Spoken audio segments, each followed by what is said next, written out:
Hi guys, எல்லாரும் எப்படி இருக்கீங்க?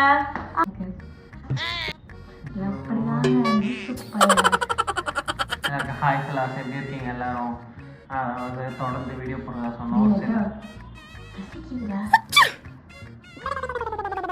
இப்போதான்டா ஆரம்பிச்சோம்.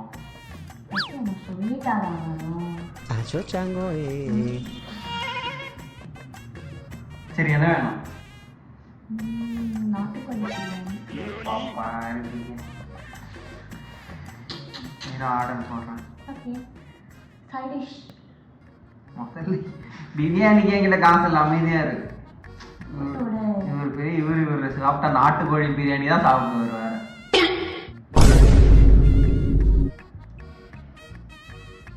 நாட்டுக்கோழி பிரியாணி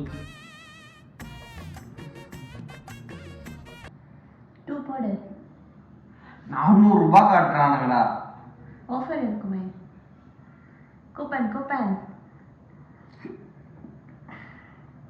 நாட்டுக்கோழி சுக்கா கொஞ்சம் ஹார்டாக இருக்காது.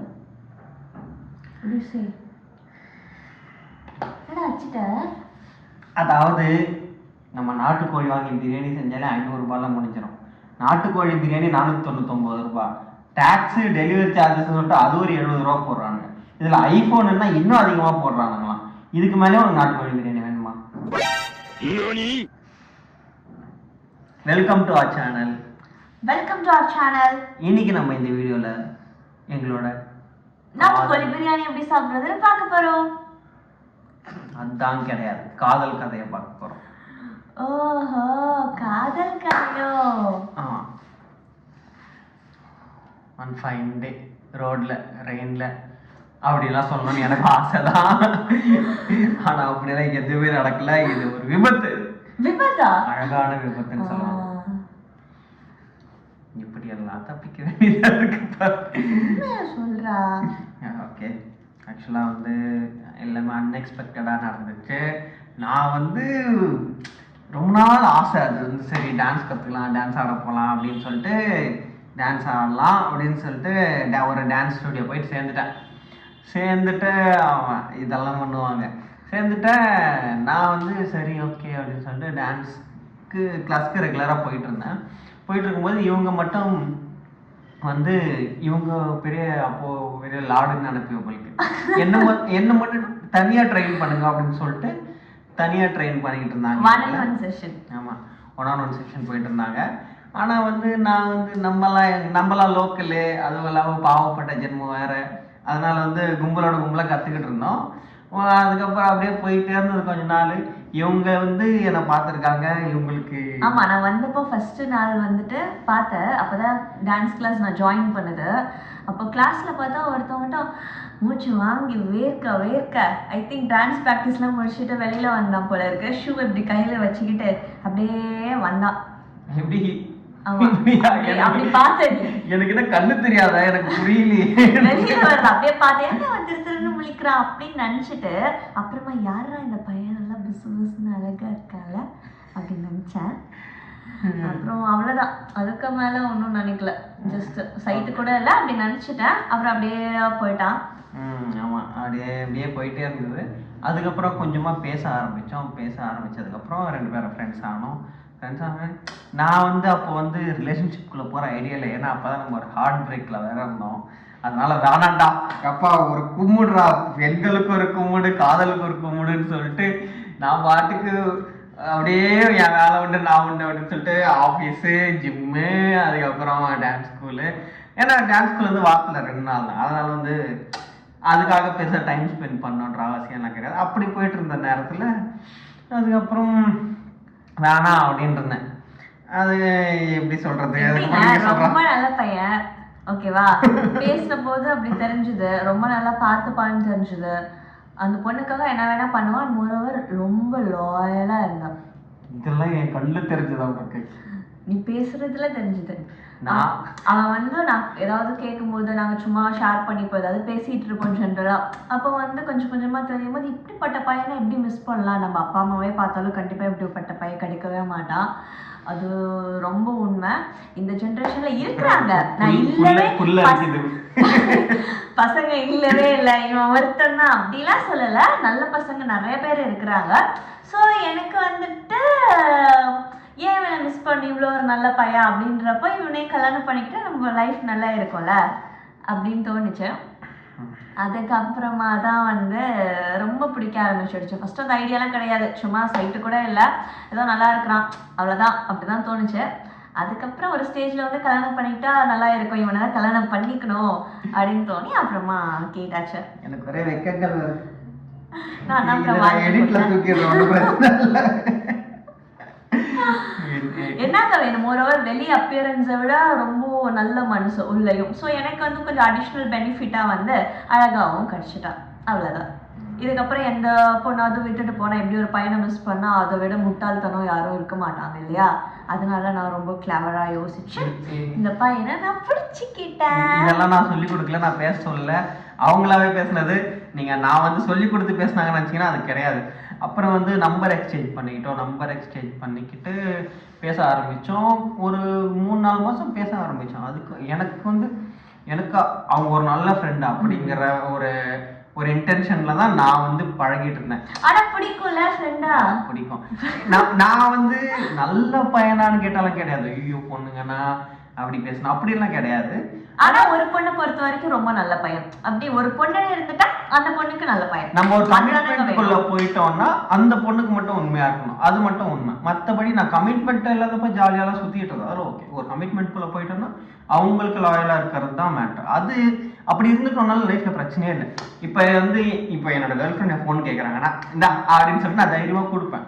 அந்த கமிட்மெண்ட் அந்த லாயல்ட்டி இருந்துட்டா நம்ம லைஃப்ல இருந்து ஜாலியாக லீட் பண்ணிட்டே போயிடலாம், பிரச்சனையே இருக்காது. எல்லாமே தெரியுங்க, எல்லாமே தெரியும். ஸோ வந்து இப்போ வேற யாராச்சும் வந்து இது மாதிரி இருக்கு இவனை பத்தி அப்படியே சொன்னா கூட அப்படியா அப்படின்னு சொல்லிட்டு கேட்டுக்கலாம். ஏன்னா வந்து அதெல்லாம் ஒரு பெரிய மேட்ரே கிடையாது, இவனை பத்தி தெரியாதே கிடையாதுன்னு வச்சுக்கோங்களேன். அந்த மாதிரி என்ன வேணா சொல்லிக்கோப்போ. அந்த ட்ரஸ்ட் சம்பாதிக்கிறது தான் கஷ்டம், அது சம்பாதிச்சிட்டேன். அதனால வந்து ஹாப்பியா இருக்கேன். இப்போ கூட ஆஃபீஸு வீடு ஜிம்மு, ஆஃபீஸு வீடு ஜிம் இப்படி தான் போயிட்டு இருக்கு. இவ்வளோ இப்படியே போயிட்டு இருந்தது. அதுக்கப்புறம் ஒரு நாள் வந்து இவங்க என்கிட்ட வந்து ஓகே நாங்கள் 2 பேரும் ஒரு ட்ரிப்பு போனோம். ஆக்சுவலாக 2 பேர் போகிறதாவே இல்லை, அது வந்து ஒரு கேங்காக போகிறது. எல்லாரும் நான் வரலன்றதுனால அந்த ட்ரிப் ஒரு கூத்து. இவங்களுக்காக வந்து நான் வந்து இவங்களுக்குன்னா எப்படின்னா நான்லாம் வெயில போகவே மாட்டேன், எனக்கு கால்லாம் டேன் ஆகிடும், ஃபேஸ்லாம் டேன் ஆகிடும், அரவிந்த் நான் எப்படி வருவேன் அப்படின்னு சொல்லிட்டு இருந்தவங்க. சரி இவங்களுக்குன்னு சொல்லிட்டு நான் ட்ரெயின் டிக்கெட் புக் பண்ணிட்டேன். நம்ம எப்பவும் பைக்கு தான், எல்லாம் ஊரா ஸ்டேட்டெல்லாம் பைக்லாம். நான் பைக்லலாம் பெருசா போனது இல்லைங்க, அதுவும் பையன் கூட வந்து பெருசா அந்த ட்ரிப் அந்த மாதிரிலாம் கிடையாது. என்னை பொறுத்த வரைக்கும் தான் ஃபர்ஸ்ட் லவ் இவன் தான் லாஸ்ட்டாகவும் இருப்பான். அடுத்த ஜென்மத்தில் கூட இவனவே எனக்கு கொடுங்கன்னு தான் நான் சொல்லுவேன், அந்த அளவுக்கு. ஸோ அதனால நம்ம வந்து ஓகே அந்த பையன் வந்து ட்ரிப்புக்கு வரான், அவன் வந்து வண்டியில் வரட்டும், நம்ம தான் ட்ரெயின் புக் பண்ணி நம்ம ட்ரெயினில் ஜம்முன்னு போயிடலான்றது தான் பிளான். பட் அன்ஃபார்ச்சுனேட்லிலாம் இல்லை, கரெக்டாக நான் வந்து 5 மணிக்கெல்லாம் எழுப்பி ட்ரெயின் கரெக்டாக பிடிச்சிருங்க அப்படின்லாம் சொன்னேன். அப்போ வந்து இவங்க வந்து எப்படின்னா சென்ட்ரல் ஸ்டேஷன் கூட்டமாக இருந்தது, நான் எப்படி ஏறுறது அப்படின்னு ஒரு கேள்வி கேட்டாங்க. நான் என்ன பண்ணிட்டேன், இவங்க ட்ரெயின் ஏறிடுவாங்கன்ற தைரியத்துல கிட்டத்தட்ட ஒரு 120 கிலோமீட்டர் அந்த பக்கம் போயிட்டேன். இவங்களோட பேக் எடுத்துக்கிட்டு தான் நான் போனேன், ஒரே பேக்ல தான் பேக் பண்ணி போயிட்டான்.